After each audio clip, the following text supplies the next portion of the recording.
កែវជំរុញការចោះឈ្មោះអ្នកសេដ្ឋកិច្ចក្រៅប្រព័ន្ធខណៈអ្នកចោះឈ្មោះកើនដល់ជាង20,000នាក់នៅទូទាំងប្រទេសថ្ងៃទី15ខែវិច្ឆិកាឆ្នាំ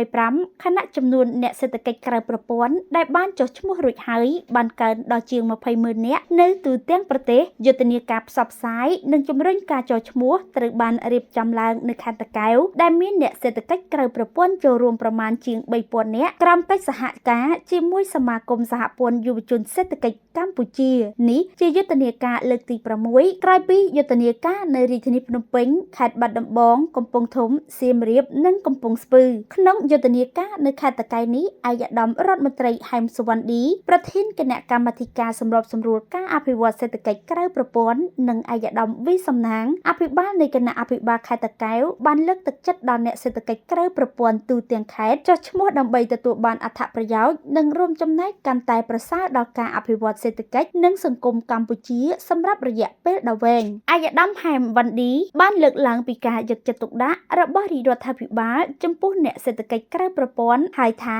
ការសម្រេចចក្ខុវិស័យ2050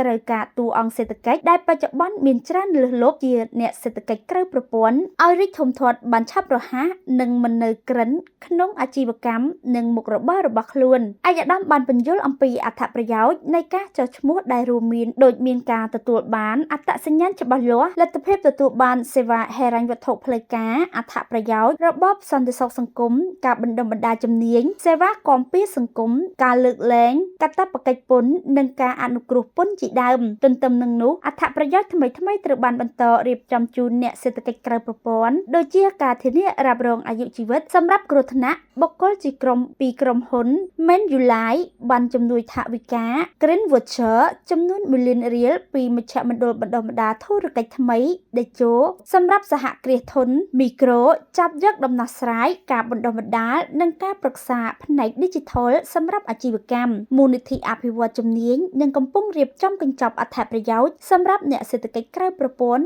ដែលនឹងត្រូវប្រកាសនៅពេលខាងមុខគិតត្រឹមថ្ងៃទី14ខែវិច្ឆិកាឆ្នាំ